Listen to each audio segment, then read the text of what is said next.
The following program does not necessarily represent the views and opinions of Reality Radio 101, its advertisers and sponsors, or its listening audience. Listener discretion is advised.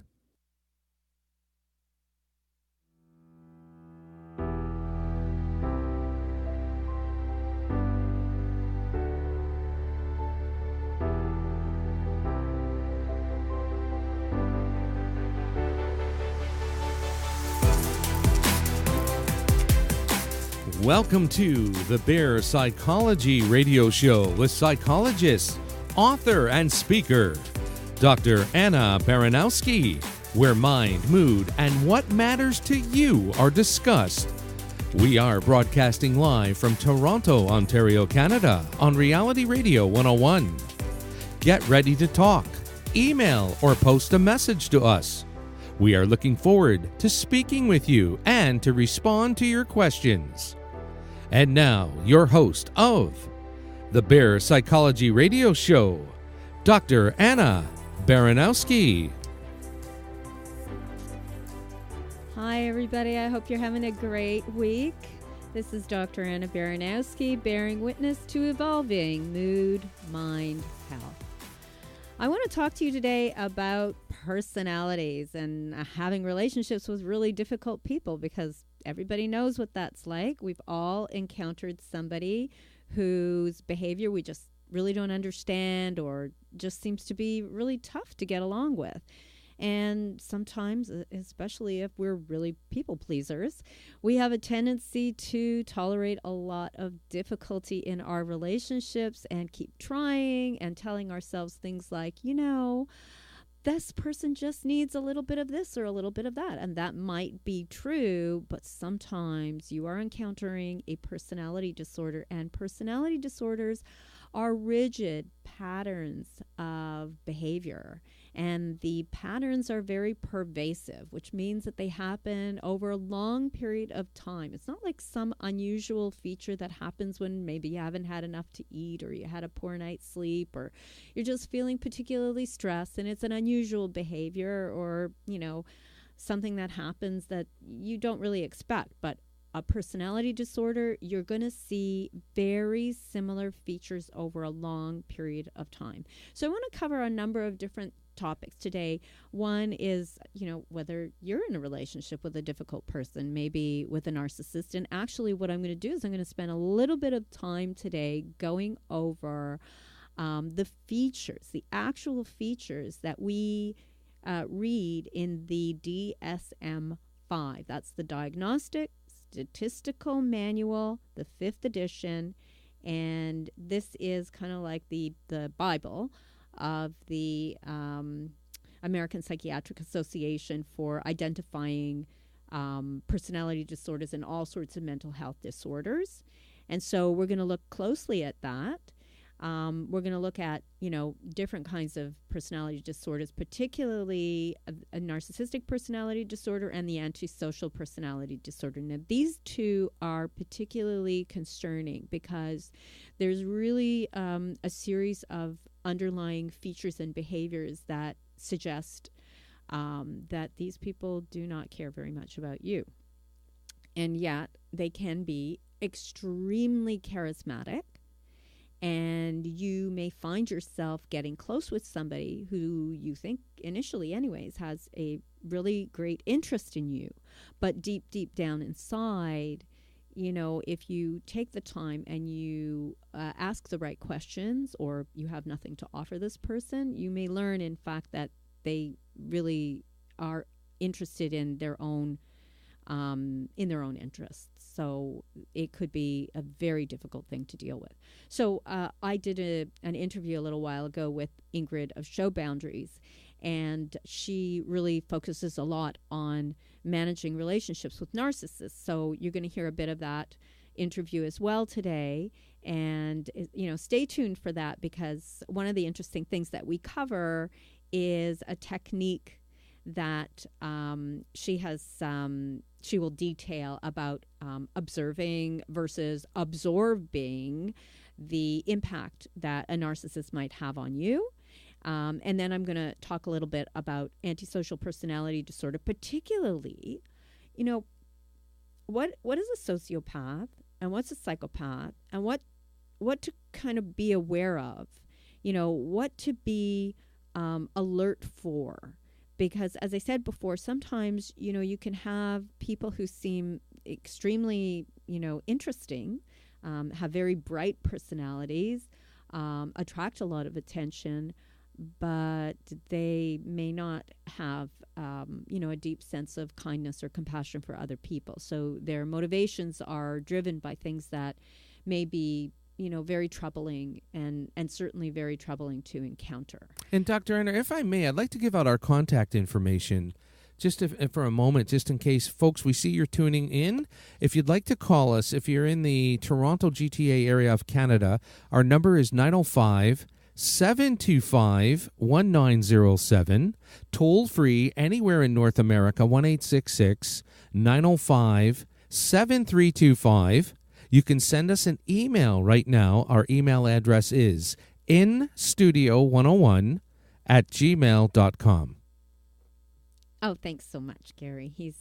Gary's kind of like the opposite of a narcissist. He's actually a nice man who seems to be genuinely interested in the well-being of others. So that's great. So yes, absolutely. We're really, really happy to answer any questions or talk about the issues that you might have that you want to raise or that come up as you're listening to this radio show. So I have an email that just came in, and I'm just going to read it. I'm not going to read the name of the person who sent it. So this individual is saying, I have a question about chronic emotional invalidation. She says, I'm an adult survivor of childhood sexual abuse. My father was the perpetrator. He's always denied it ever happened. I severed the relationship with him entirely many years ago as I began recognizing his narcissism. I've only recently begun recognizing that my mother is also chronically invalidating of my feelings. She continues to suggest that I might forgive, move on in relation to my father. She trivializes the psychological and emotional abuse of my ex-partner son's father, also she says, the writer, a chronic narcissist. And my question is, though, is it possible to get anywhere with invalidators? It makes me so angry, but when I express this anger, I feel I'm further invalidated. So, and then she says, it makes me feel like I'm losing my mind.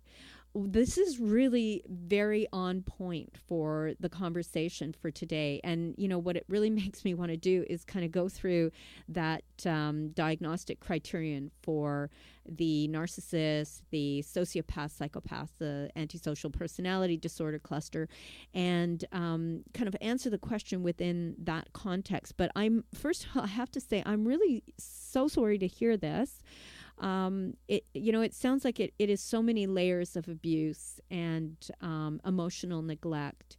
And, it's really difficult to grow up in an environment like that and to feel somehow that your feelings, who you are as a person, the injury that's been caused by others around you, has not been seen as valid in any way. And really, believe me, it's very, very important for you to lean towards that and take care of yourself and know that you really are worth taking the time to care for yourself and pay attention. So this is about me asking you to lean towards taking care of yourself, take full ownership of that.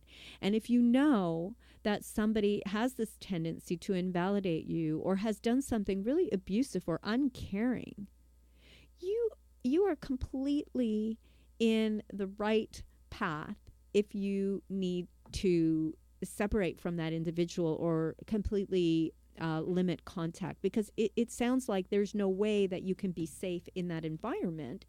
And it also sounds like mom is telling you that your needs, your pain, your suffering, your sorrow, what has happened to you, the abuse, is not important in any way, which really clearly suggests that you will not be safe if you do what she says, forgive and move on.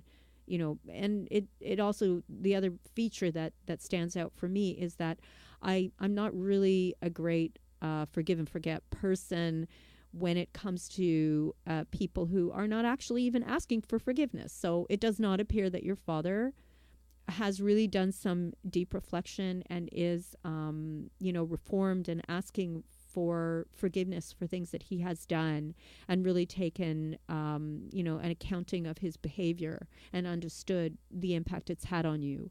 And unless that happens, nobody's asking for forgiveness. There's nothing to forgive, but you moving on is something different. There are ways for you to move on. There are ways for you to feel more whole, but most of that happens when you take ownership and responsibility for making sure that you are well, that you are taking care of yourself. And I really, really encourage that. So I said this before. I want to start with looking at two very, very specific personality disorders. One is the narcissist, and this writer has just asked us about that, really.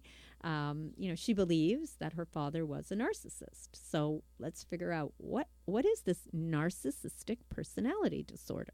So the narcissistic personality disorder is a pervasive, this means it's like something that we see in all elements, pattern of grandiosity, either in fantasy or behavior. Some narcissists actually have, significant positions of power.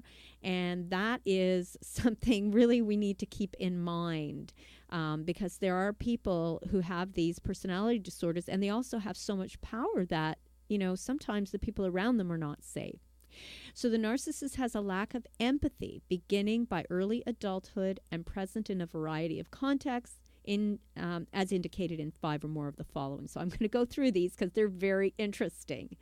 Hi, Carla just sent an email to us, and she says, wow, Dr. Anna, what a very interesting and important topic. So many people are so narcissistic today because of our technology. Oh, really? That's interesting. Yes, that's actually quite true, Carla. That's interesting. The selfie syndrome. So in my opinion, very self-narcissistic to say the least. But it is unbelievable what people are doing today. Well, so I just want to say, I do see a lot of people very interested in their own images and what it is they might have to say, and posting a lot and sharing a lot and wanting to be heard and seen and validated as well. I wouldn't necessarily call that narcissistic, however, because the big piece of this, not only the need for admiration, which obviously you're identifying correctly, but it's a kind of like, I want you to see me, but I really don't care about you. And if what I'm doing hurts you, that doesn't matter at all to me. So that's more aligned with being narcissistic, and, kind of setting things up so that the narcissist wants to set things up so that they are seen as, remarkable, fantastic, but they will do it at any cost to the people around them. So first, the narcissist has a grandiose sense of self-importance. They might exaggerate achievements. So, this is the person who would send in a resume that is super pumped up with stuff that they may not have done. The next one is preoccupied with fantasies of unlimited success, power, brilliance, beauty, or ideal love. I think it's really important to keep aware that sometimes the most lovely things that can happen in life are actually very sweet and soft, like gentle moments that we have with close friends, or, interactions that are surprisingly enjoyable, but don't necessarily need to be grandiose at all. So part of that is, why is it that it takes so much to feed that hunger for being recognized? And, when I think about that, it clarifies for me that there's a kind of an emptiness that a narcissist would have, that makes a narcissist feel a void, like there's a void within inside that continuously needs to be fed. That's very tough. The next one is, this person believes that he or she is so special and unique and can only be understood by, or should associate with, other special or high status people or institutions. So there's a kind of other people are not quite as brilliant, beautiful, important, and an undermining of, I believe that we all have kind of superpowers. And, sometimes a superpower is being able to be really kind or being great with technology. It can come in a lot of different forms, but it would be really quite unfortunate if we couldn't see the special talents that people have. The next one is this individual, the narcissist, would require excessive admiration. So you can imagine if the narcissist is not getting a lot of recognition or admiration, how they might navigate in their life to set that up. What kinds of scenarios would they need to produce in order to create that? And I'm going to go back to that issue because I want to tell you about a little story. And the next one is this individual has a sense of entitlement. So not only do they want all this admiration, but they feel they're entitled to it at any cost, even if that means your discomfort. Next is, if they don't get their needs met, they can become incredibly emotionally explosive, exploitative, and abusive. And so this comes back to the writer from before who recognizes that her father abused her in horrible ways and somehow felt entitled to that. And now mom feels that it's reasonable for her to, expose herself to more of whatever dad might, want to do. So it's really unfortunate. And the next one is lacking empathy. So this is kind of like a inability to really care or show any kind of compassion to another person, especially if they're doing something that might be hurtful. And I think about it like as a moral compass. So, we all have the capacity for an awareness of what is right and what is wrong, hopefully. And if that isn't functioning properly, then we can really, walk through our lives and really not notice or care if our behaviors have any impact on those around us. The next one is that this person can be very, very envious of others, or feel that others are envious of them. But, if you've got somebody around you who's striving and always trying to, be better, it could very much set up a difficult dynamic in particularly a home environment or a work environment. And if you have a home environment where there's a narcissist, that person may kind of suck all the air out of the room. So they need all the attention. And if somebody else is getting attention, they feel very unhappy, very uncomfortable about it. And finally, the individual is arrogant and haughty or has attitudes that are difficult. So, hi, Frank. Thanks for your email. Frank is asking, what about parents who feel their children are so special and it's all about them? I'm not talking about loving your children. I'm talking about entitlement and treating your child as a queen or king without any real life challenges like picking yourself up after a failure, a bad incident, etc. Wow, that's a great question.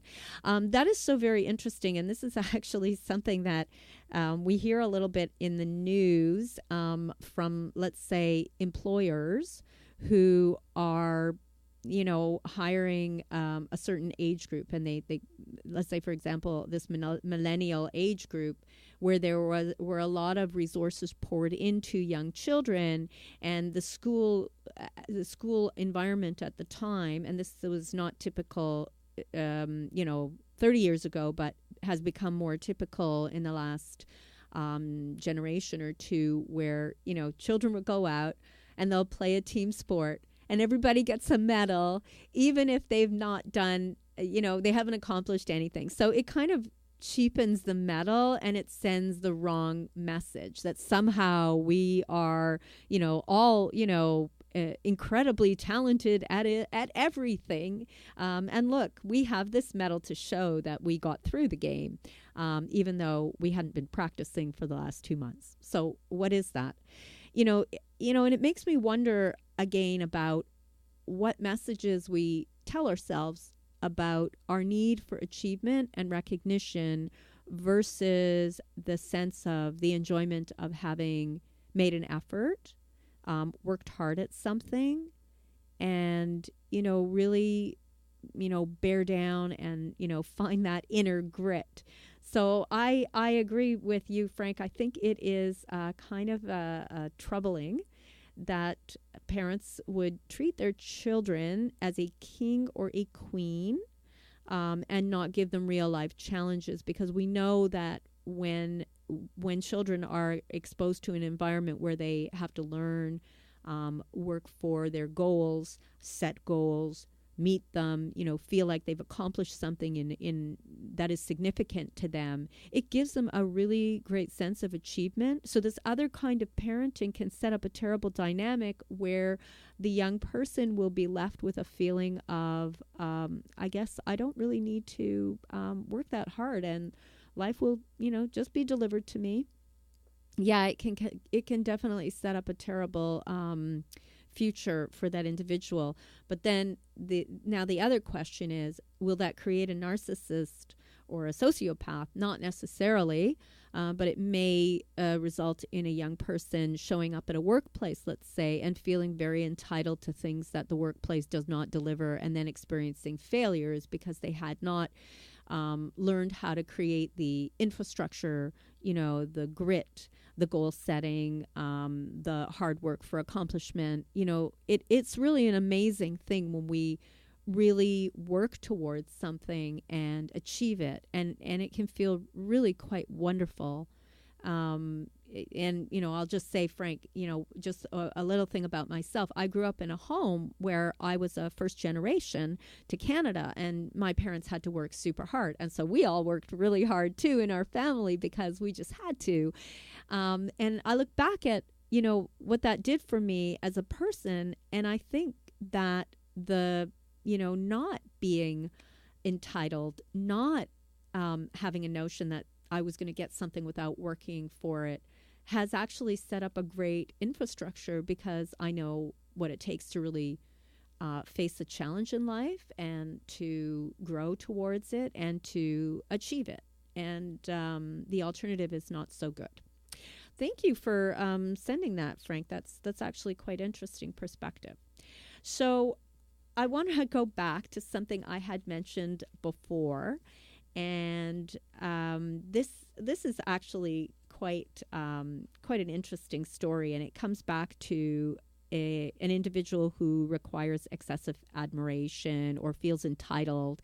And this was one of the points on the narcissistic personality disorder that I had mentioned before. So, and this is actually a story that comes from the DSM-5 Pocket Guide, and it's actually a very interesting story. So, Keith is 33-year-old assistant professor who's just been denied tenure despite having written what he calls the best dissertation in my field in the last century. That's pretty funny anyways. After receiving notice that he would not receive tenure, Keith angrily quit his position. He has sought legal counsel to sue his university, but says none of the attorneys I've contacted is sufficiently well trained to represent me, insisting that they would need a doctorate in his field as well as a legal degree from a top 5 research university, even to grasp his situation. So you're kind of getting the idea that something might be wrong with Keith's notion of, what he's accomplished. He is stating that he wrote the best dissertation in his field, and yet he didn't receive tenure. Somehow those around him didn't agree with him, or maybe, they could see that there was something that was not right with his personality as well. And, that seems to suggest that, there's a problem here. He cannot see himself accurately, and now he's going to try to hurt the university that he was working at and finishing his dissertation at, because they didn't see things the way he saw them. So he's kind of going on a destructive path. So it's this need to be seen in a certain way, the idea that, how terrible it is if people don't see me as being, the top of my game. This guy, Keith, when asked if he has any close friends, he named several historical figures, saying, those are the kind of people who I see as my peers. When asked about his colleagues at the university, he complained that they were too envious of me to be true peers. So, we kind of see a lot of the trouble in his personality coming out. He cannot get along with other people. He sees himself as better than everybody, that his accomplishments are incredible, and he clearly doesn't play well with others. So, Keith's presentation meets this criterion for narcissistic personality disorder because he endorses at least 5 of the items that I had listed earlier, and they would be a pervasive pattern. So likely we would have seen, in this individual's behavior, examples of this throughout his entire life. So it wouldn't have been a new thing. As a matter of fact, it may have started when he was quite young, and, evidence of that would have, come out over a period of time. And so it would have been, people watching behaviors unfold, and maybe, at a younger age, they hadn't quite formed. And then you start to see, concerning behaviors. So in terms of the prevalence of narcissistic personality disorder, it's around 5 to 6% in general community samples. And, there are some studies that suggest that those people with narcissistic personality disorders actually end up in very high positions in corporations and in governmental positions. So that's a little surprising and disturbing. So what I'd like to do before I move on to antisocial personality disorder is just kind of see if we can get Gary to plug in our amazing interview and hear a little bit from Ingrid of Show Boundaries, so that we can understand a little bit from her perspective, and also hear a little bit about what she suggests around dealing with the narcissist. And Ingrid, I'm so glad that we're getting a chance to speak today about your area of expertise and using the observe rather than absorb approach. So first of all, can you tell us a little bit about your definition of the narcissist? And thank you so much for joining us to have this conversation. Thank you, Anna. Yeah, I think the main thing to remember here is it's not important what kind of diagnosis or psychopathology that you can place on these people, because you can get lost in that, trying to put the right diagnosis, and it's easier to just think of traits, that they have the same traits, and all of these things are often comorbid. So it's difficult people that have no empathy and that thrive on conflict, and you will never get your feelings or experience validated, and these people love to stir up havoc and conflict. Right. And I know that you've had your life stirred up with havoc and conflict with somebody who has no empathy in your own life. And I think that's the basis of a lot of your kind of personal experience that has helped you be the expert that you are. Yeah. Of course, it makes me more interested in the topic because I'm personally motivated to learn about these things and spread the awareness about it. It's so important to spread the awareness about narcissistic abuse. Mm-hmm. And can you talk a little bit about how your perspective helped you to grow into the courageous and powerful person that you are today? Of course, many people watching my videos think that I just deal with my narcissist in a super manner. But of course, when I get emails and I get phone calls with all of these abusive approaches, of course, my whole nervous system gets flustered, and I can feel my heart race, and I can start shaking. And my trauma center, the amygdala and stuff, still remembers the trauma connected to this person. But I've practiced to be mindful about it. So when I experience that, I reparent myself.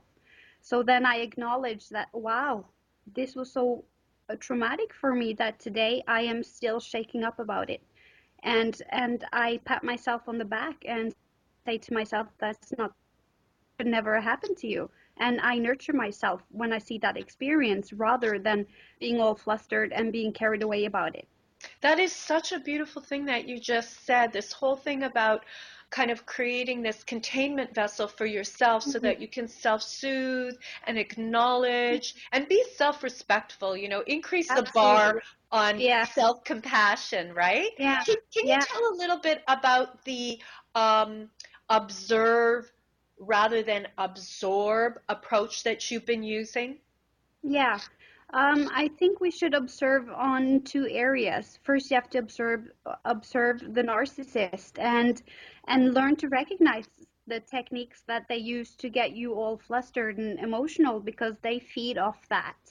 So if you want to stay immune to their manipulation, their emotional, game playing, then you have to learn to see, oh, this is gaslighting, this is this, and you have to learn all the techniques, but also you have to observe yourself. I think that's the most important part, that you observe what's happening inside of you and you learn to recognize.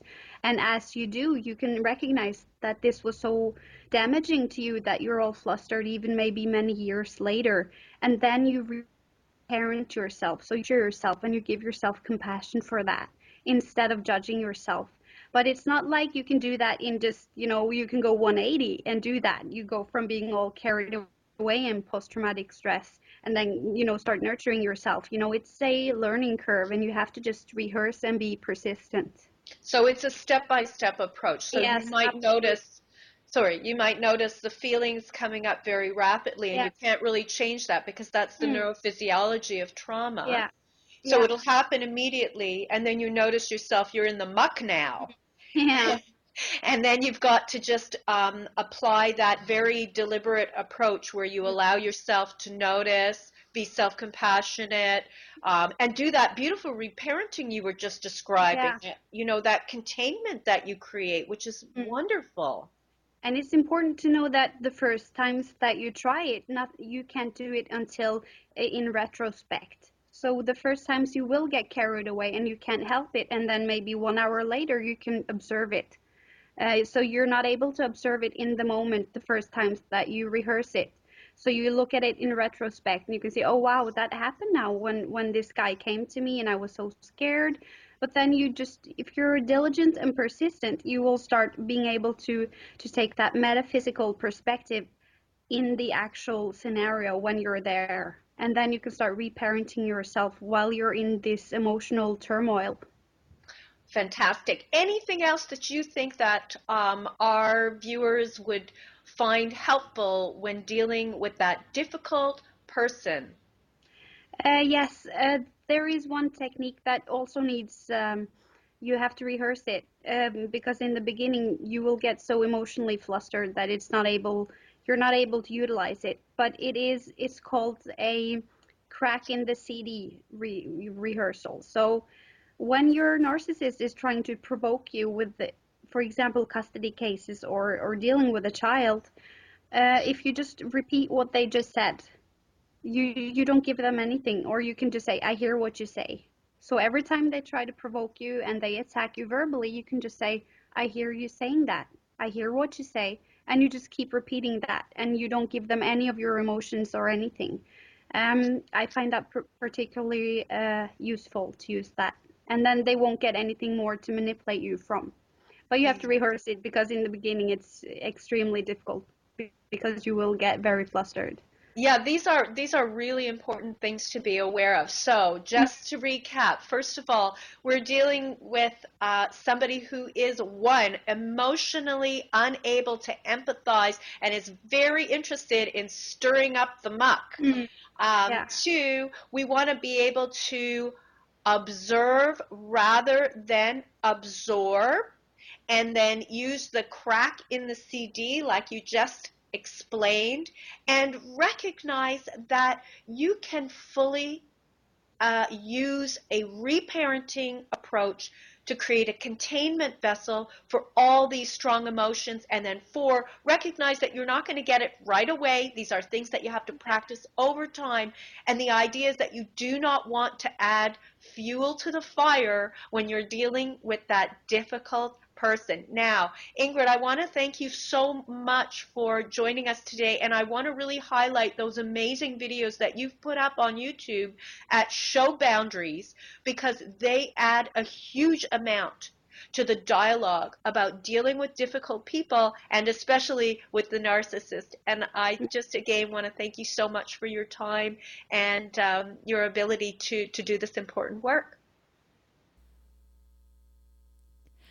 So that was Ingrid, and I love what she had to say. She obviously has quite a bit of experience. And, just to recap again, one of the things that we covered in that conversation is that a narcissist and other difficult people, they won't show empathy. They're going to thrive on conflict. They never validate your experience or feelings, and they're going to stir up havoc or conflict because it just works for them.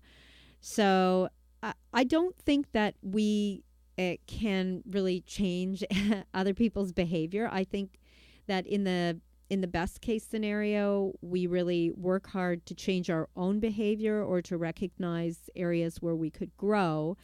And often, in terms of these personality disorders, I have to say I have seen people work very, very hard because they came to a point where they recognized, that this does not serve them. They are losing the people that are closest to them. They want to change and grow and, really see what it is that they're doing that could make them be in life in a more meaningful way. And so certainly people can change and grow, but I will say anybody who's been through intensive therapy understands that that is no little job, especially, if you're talking about something that's pervasive, that you've used your entire life. So I really want you to kind of recognize, if you're really dealing with somebody with these characteristics, that you don't have to change them. You don't have to take any responsibility for them at all. You can just kind of find ways to take care of yourself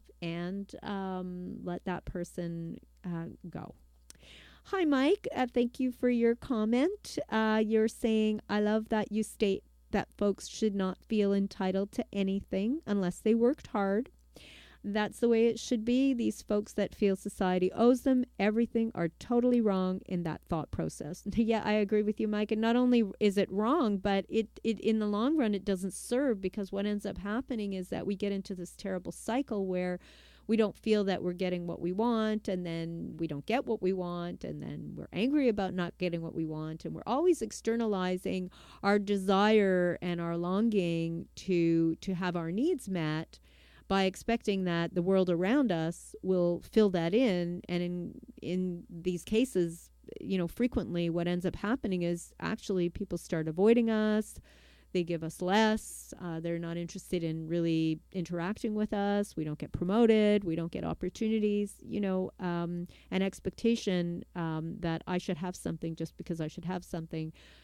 Unfortunately, that's just not a approach that will work in the long run. So if that is your particular approach, you might want to maybe rethink that strategy, because it's probably not working so well.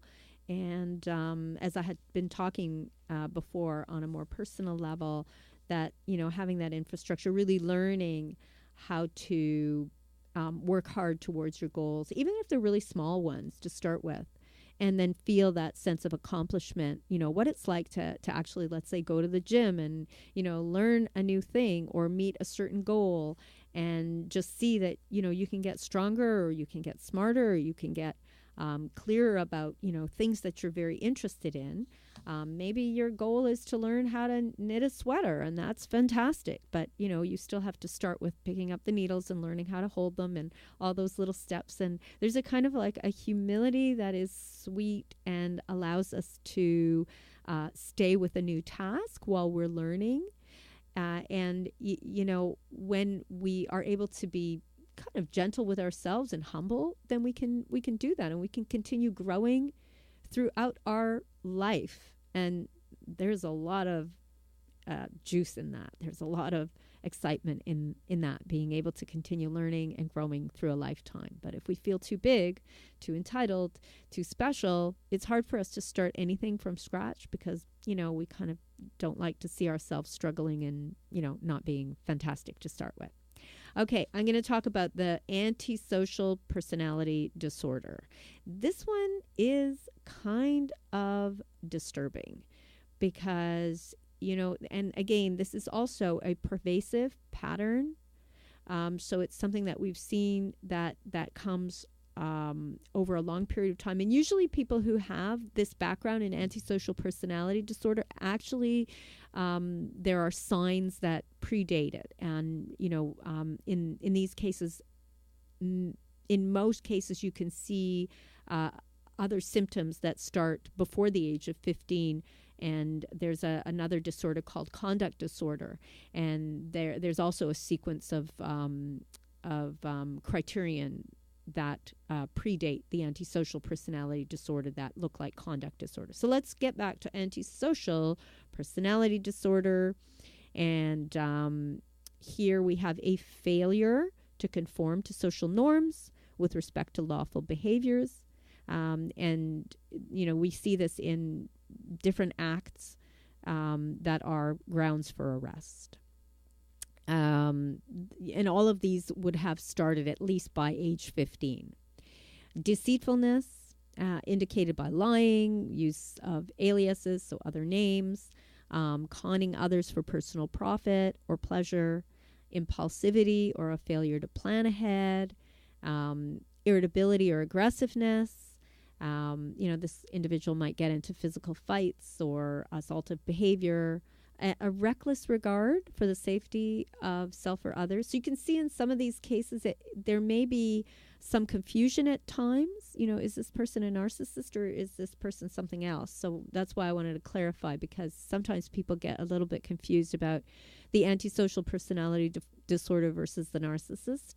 And I will just say, in terms of antisocial personality disorder, we're talking about some very, very serious behaviors. You may see like a consistent irresponsibility, a failure to be able to, be consistent with certain things that are typical, like work or, managing your financial obligations, and a real lack of remorse. Like there's just no care about, what has happened to another person, if your behaviors may have resulted in harm to another person. It doesn't register as a something that they're interested in at all. So now I want to go into something a little bit more depth about antisocial personality disorder, and particularly that's two words that we see in the media in regarding people who have done very heinous crimes. And this is the psychopath versus a sociopath. So I notice in the media that these terms can be used very interchangeably, but there are features in each of them that I want to clarify for you so that you have a sense of, what are these really, if you think about, some of the really unfortunate events that have occurred when there have been, individuals who have done heinous crimes.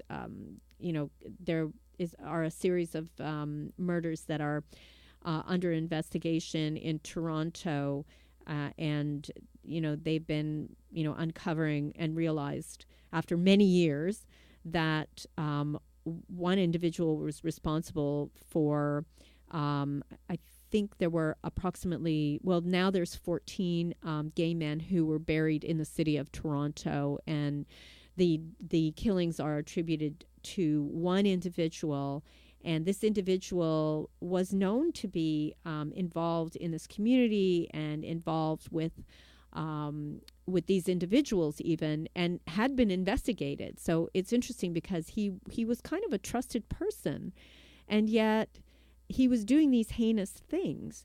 So this was Bruce McArthur, And he would go onto properties as a landscaper, and he knew a lot of people, and somehow he was able to continue his acts for many, many years while these very unfortunate events were going on, and the gay community was really kind of wanting to have the investigation looked at more closely, until finally it became apparent in the previous year that when he became a suspect, and they looked a little bit more closely and started to recognize, this is going on. So let's talk a little bit about psychopath and sociopath, because this will relate in the MacArthur case.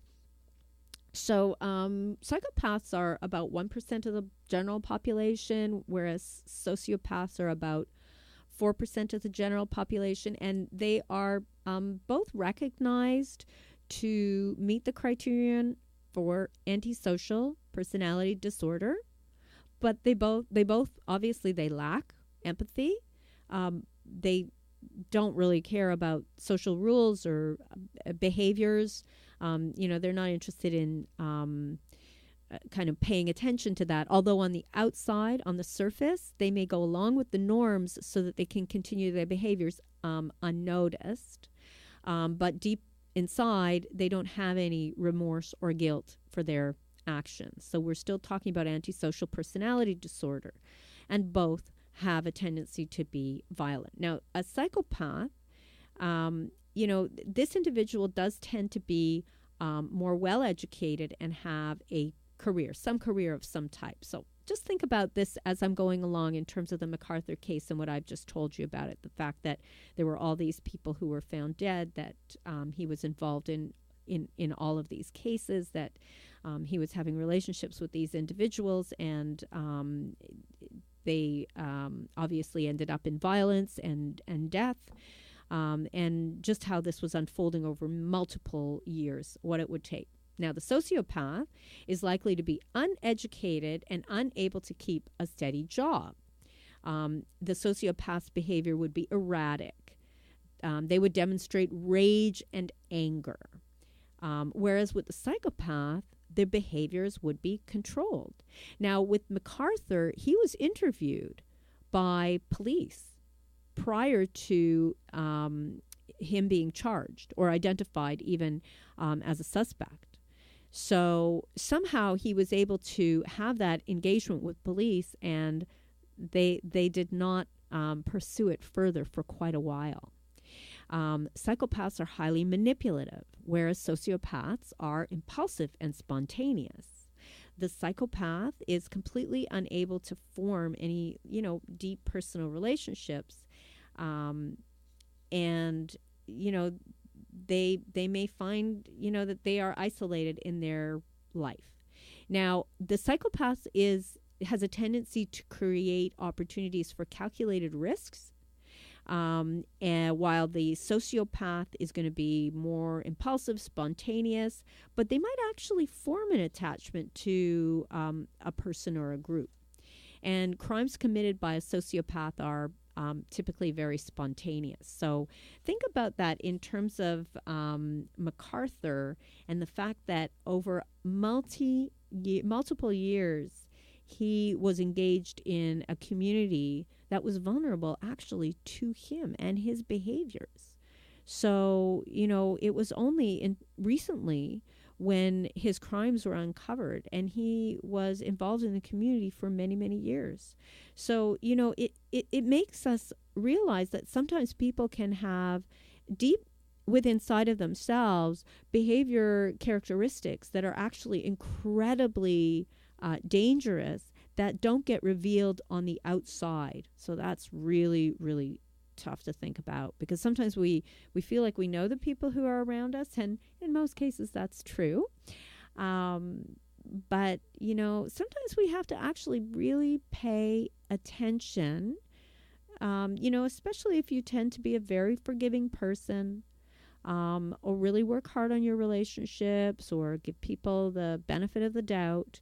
Sometimes it's really actually important to ask yourself, are there things that you are noticing that suggest that this relationship is not a healthy one, or that this person that you're engaging with, that you're interacting with, might not really care too much about you. They may be incredibly charismatic, as I said, but they may not really be interested in you very much. I'm going to tell you a little bit about Carol McBride's books, because her work is very, very interesting. And she came up with a number of different books that look at, whether you're having a relationship with a difficult person or a narcissist. And she has some very interesting questions, and I'm going to pose those questions to you shortly. However, now that we've talked about the antisocial personality, which is, linked with the psychopath and the sociopath, and this is like a much more serious kind of behavioral traits, I want to just tone it down a little bit and recognize that sometimes we can engage with an individual whose behavior is actually more stealthy.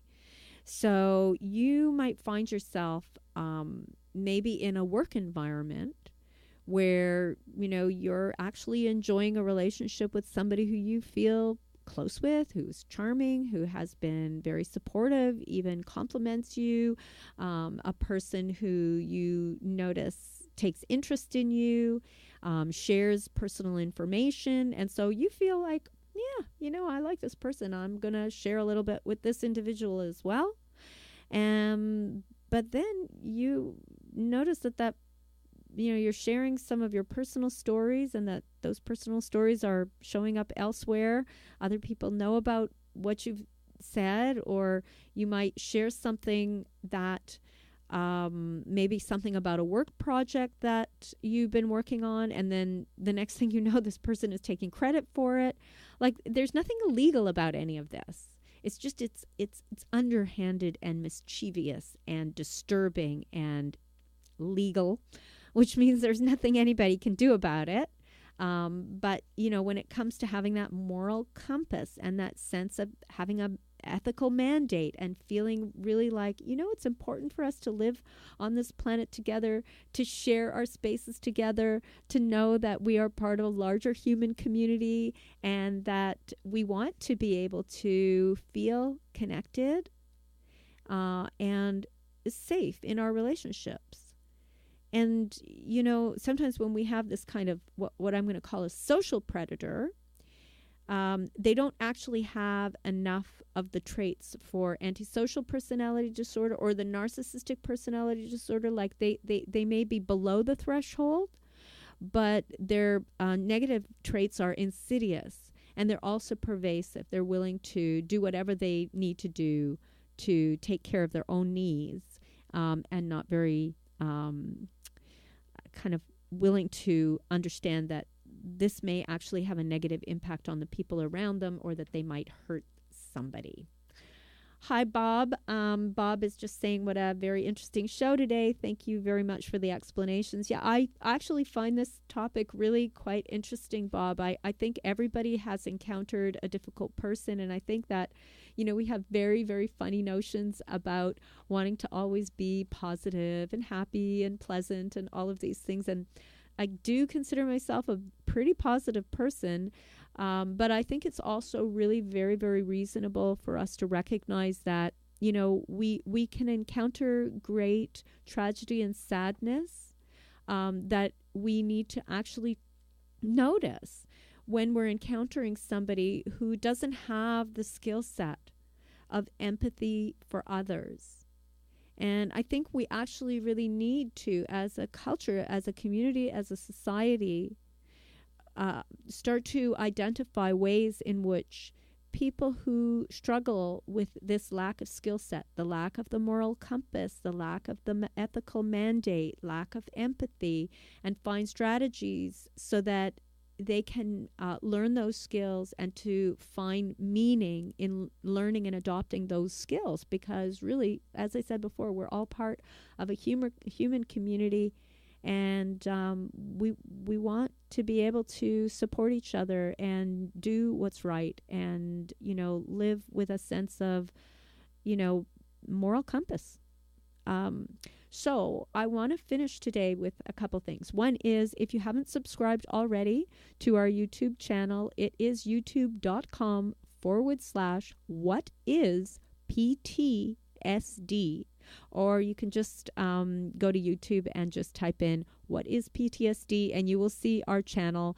And there's over 200 videos about trauma and relationships and mood and mind and wellness. And I just posted a video to really lower the volume of emotional distress or stress. And if you're interested in that type of thing, it's a very short video. I think it's under 10 minutes. And it gives you an exercise that may really help you kind of manage and lower the volume of stress in your life. So if you try it and you are back online next month when we're back for our August radio show, then I'd love to hear about that, your experience with it. So Carol McBride's work, 50 ways to tell if you're in a relationship with a narcissist, is something that she offers. She has 50 different questions, and she says basically if you answer yes to many of those questions, then you have a pretty good idea that you're in a relationship with a narcissist. And here are some of them, and they're also very interesting. So I'm just going to have you contemplate whether you know somebody who you think might be a narcissist or have an antisocial personality disorder, and just ask yourself, when something goes wrong, does your partner or this person blame everybody but him or herself? Does this individual refuse to be accountable for his or her bad behavior? So, for example, you might say something, the individual might say something like, you made me so mad that I couldn't help, whatever that negative thing that individual did. And then does this individual always believe that he or she is right? And finally, is this an individual unable to tune into feelings? So, we all share an emotional space. If we pay attention and we're, being with another person, if we really allow ourselves to notice the tone, the look on the individual's face, whether they're fidgeting or sitting calmly, whether their eyes are looking startled or quiet, what's the emotional space that we're sharing? What's going on for that individual? If we pay attention, most of us can really notice that. The narcissist, the antisocial, may be able to notice it, but not really care. So this individual they'll pick up the cues maybe or maybe not, but it won't really be important in terms of that individual's behavior. And that's something to keep in mind. This is an interesting one. So this individual would seem more concerned about how, let's say, your behavior, or let's say you're married to somebody like this, how the children's behavior reflect on him or her, rather than just accepting. So, let's say you, decided to go for a run, a timed race together. You were on a 5-kilometer race, and your partner was humiliated and distraught because your race time wasn't good enough, and he or she is embarrassed. So that's an example of something to keep aware of, because that really shows a lot. And just finally, what I want you to just be aware of is that you can have an inner experience when you're with somebody, and I don't want you to talk yourself out of it. Because sometimes what we'll do is we'll know something is unhealthy for us. We'll know that something feels wrong. And we'll spend a lot of our time, undermining what we have to say within our own inner wisdom. And so paying attention to your own inner wisdom can really help you choose well in your life. And I really want to encourage you that you pay attention to that and allow yourself to be respectful towards yourself. And I know that we're going to be wrapping up really soon. And I really want to kind of encourage you, if you have any questions or you want any of the materials that I've talked about today, I know that you can send that to instudio101@gmail.com. at Reality Radio 101. And if you need anything from us, from the materials I mentioned, that you can send in that email, and we'll certainly get that out to you. And I hope that you all have a great and gentle day.